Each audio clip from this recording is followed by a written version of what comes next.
Hey everyone, Melanie here. Welcome back to my channel. I made this video today for all the perfectionists out there, for all of us who think that our efforts aren't good enough, for those of us who think we're just not good enough no matter how hard we're trying, for those of us who are just endlessly striving for perfection. I made this video just to bring some sort of comfort in the fact that we can never be fully perfect all the time. It's just not possible. I made this video because I myself was plagued by perfectionism much through my life. It's not to say that I've completely rid myself of this. It's still within me. I just choose not to let it control my life. That's the difference. I now have choice over how I want to behave and my actions and my thoughts. But it's still in me, and a lot of people who get in contact with me are often those who are just simply perfectionist and feeling like they're just never really succeeding. And a lot of them are thinking that they're just not progressing either. So I wanted to make this video to share with you my thoughts, my views on perfectionism, and how actually giving up on the pursuit of being perfect is what's going to save you and is what's going to ultimately help you in your evolution and your personal growth. Now, what I mean by this is that we are not sterile beings. We're forever growing, we're forever learning. Obviously, there gets to a point in our lives where our body stops growing and atrophy kicks in. However, until the day we die, we are still having new experiences. We are still learning. With each new experience comes an opportunity to learn from it and to gain some wisdom. So this is happening until the day we die. Now, in the state of perfection, when one's perfect, they've achieved everything, they can't get any better. The idea, the definition of perfection is you have achieved all that you can, 10 out of 10, everything, you're perfect. But you can't grow from that. You literally can't. That's the final end destination. So as I just said, we're still learning until the day we die, and with each new experience, with each interaction, in every passing moment whilst we're alive on this earth is an opportunity to get wiser, to learn, to gain knowledge, and that in itself is just going to make you improve.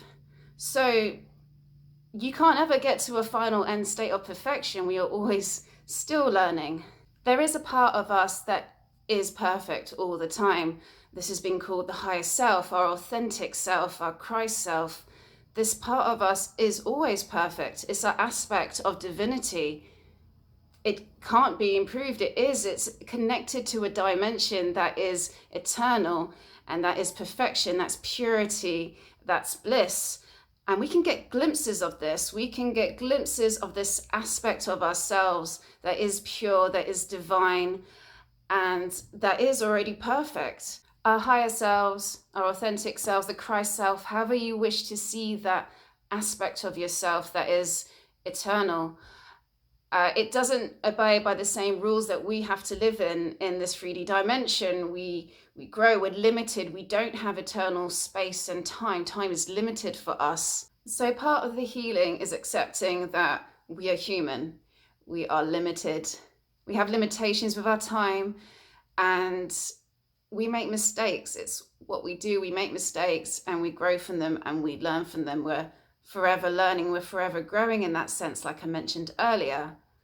And yet we beat ourselves up when we don't achieve our idealized self. We sometimes set really unrealistic targets for ourselves and beat ourselves up for not getting there. I made this video to say that it is okay to not be perfect. In fact, it's an unrealistic goal that you will never achieve whilst alive anyway, in your body. It's just not possible. You are limited. You're human. You're going to make mistakes, and you will improve, and there'll be times when you feel like you're failing. It's okay to be human, and it's not expected of you to be perfect. Let's also bear in mind, who is setting the standard of what is perfect? Whose standards are you going by? If there is something that's plaguing you at the moment, in your work, you feel like it's just not good enough, whatever project or hobby or how you are being with someone, you feel like you're just not good enough, you're striving for perfection, is that actually helping you or is that hindering you? The thing about perfectionism is that it's like a double-edged sword. On the one hand, we need some aspects of a desire for perfectionism to motivate ourselves to improve ourselves. If we feel like we're not doing that well in life, perhaps we are stuck in habits, stuck in relationships that aren't healthy for us, whatever it is, we need some sort of feeling of, okay, I want to improve this, I want to improve myself.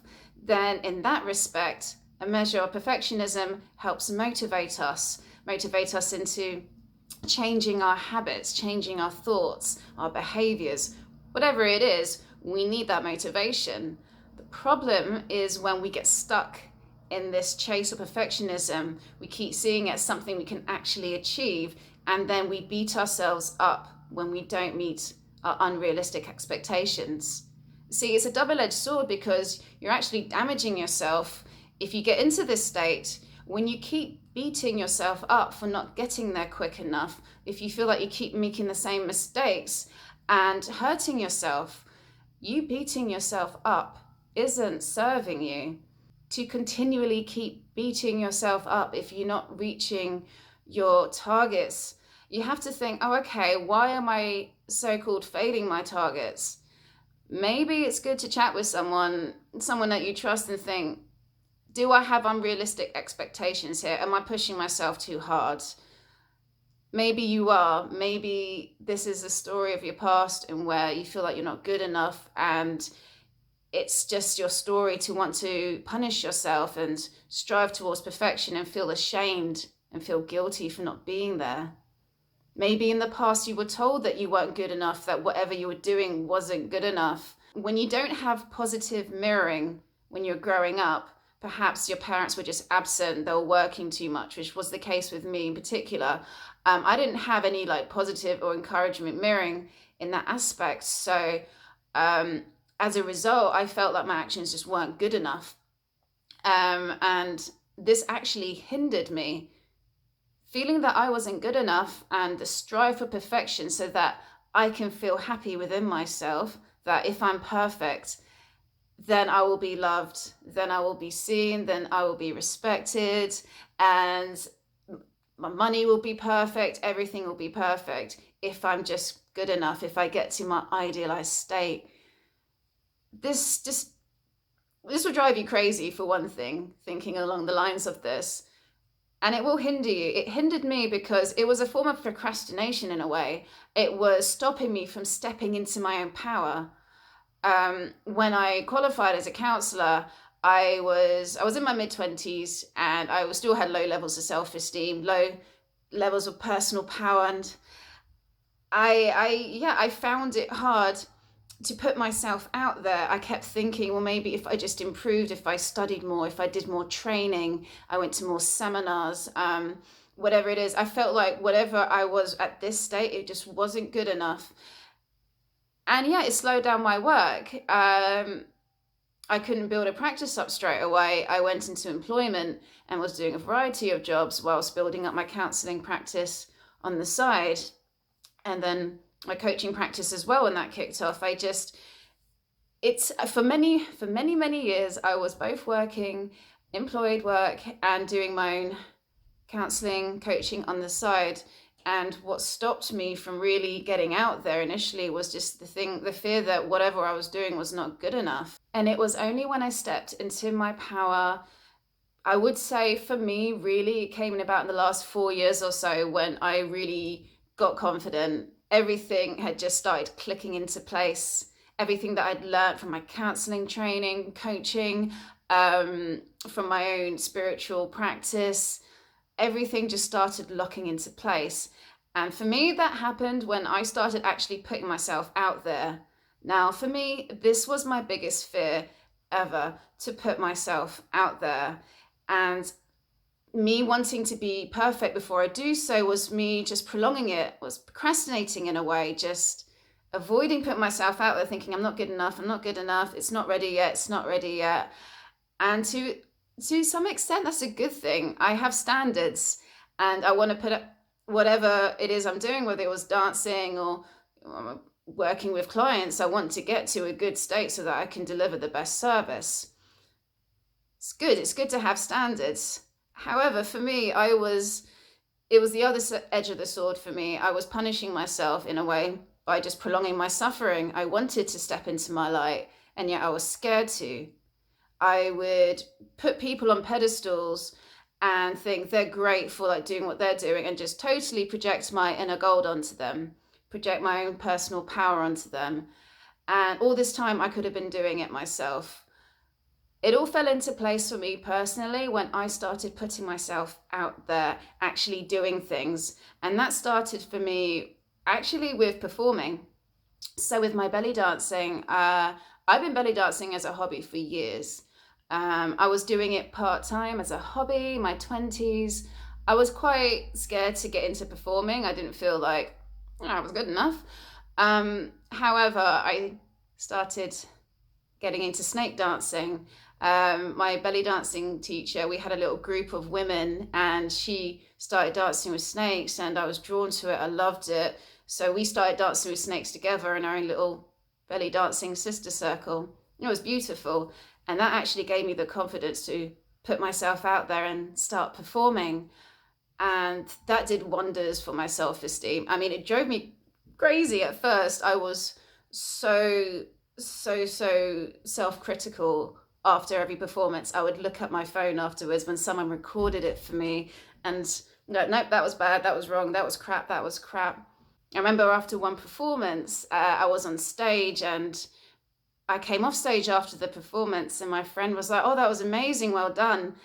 And I just burst into tears. I was like, "It was crap, it was bad, I could have done this. Oh my God." And then she was like, she looked at me as if I was crazy. I'm like, "What are you talking about? It was good." And many years later down the line now, I've since looked at this video. I thought, that was a good performance. Why was I so harsh on myself? So that happened for quite a few performances. However, something shifted. I noticed that the more I actually put myself out there, the more I wanted to do it actually, and the better I felt. Actually doing something that I've been meaning to for a long time and actually doing it, okay, it created a lot of resistance and suffering in the interim, but then when I got there, I was really enjoying it, and I embraced a dimension of myself that I haven't before, and that was actually putting myself out in the spotlight and allowing myself to shine. It felt great.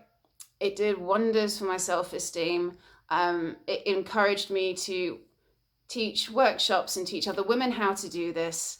It came to a point where I didn't want to keep performing anymore. Quite simply, the lifestyle, if you want to earn any sort of money, you have to do a lot of performances at night, and I like to sleep. I like to go to bed early and sleep. Me in my 30s is not how I was in my 20s. Point being, I couldn't perform in the club scene anymore. It was just exhausting.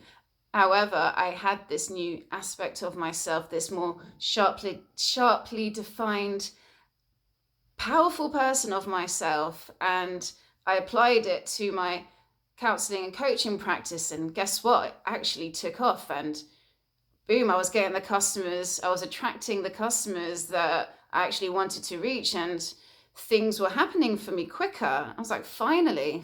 So I was able to leave my job and be a full-time counselor and coach. And what was the shift? It was initially another aspect of my life through dancing. Putting myself out there gave me the confidence, and this confidence I've then applied it to my own work. And that goes hand in hand with throwing away the notion that I need to be perfect to do this. You don't need to be perfect to put yourself out there. By all means, do more research, practice, study, but there has to be a point where you just have to do it. You have to put yourself out there, because you're not going to improve in the way that you want to until you do that. You can go to as many seminars as you want. You can read as many books as you want, train more, study more, but until you actually start putting yourself out there and taking the jump, being like the fool in the tarot card deck that's walking off a cliff, you need to do that. You need to actually take one foot into the unknown and do that scary thing and Put yourself out there, and you're not going to improve until you do so. No seminar, no book, none of this is what's actually going to make you improve. You actually doing it, actually taking the actions and doing that thing that you didn't want to do, but just doing it and realizing it's okay to not be perfect. My videos are far from perfect. I'm a qualified counselor and a coach, and I have years of experience. However, I'm still young as a person. I'm still learning. I'm still gaining wisdom, and no human has all the answers or is 100% right about anything. So I just want to end to recap. It's okay to not be perfect. It's something that you and I just can't achieve. It's an end state. It's an idealized state that we've achieved everything that we can be everything we can. But however, until the day we die, we're still having new experiences. There are still new lessons to be learned. We are still growing in this aspect. We're still learning. For all of those who have perfectionism holding them back from realizing their dreams, for starting a new hobby, for putting themselves out there, if you find that your desire for perfectionism is holding you back, you have to accept that you are fine and good enough just the way you are. No one can do it like you. I am perfectly Mel. No one can do Mel just like I can. No one can do you just like you can. Okay, I'm going to end it there for now. Please let me know your thoughts. Write down in the comments below. And if you haven't already, please subscribe and like and share if you like the videos that I got coming out. And if you want to get in touch, if you want to work with me, contact details are listed below, or please visit my website, gettingoveryourx.com. Have a lovely day. Bye-bye.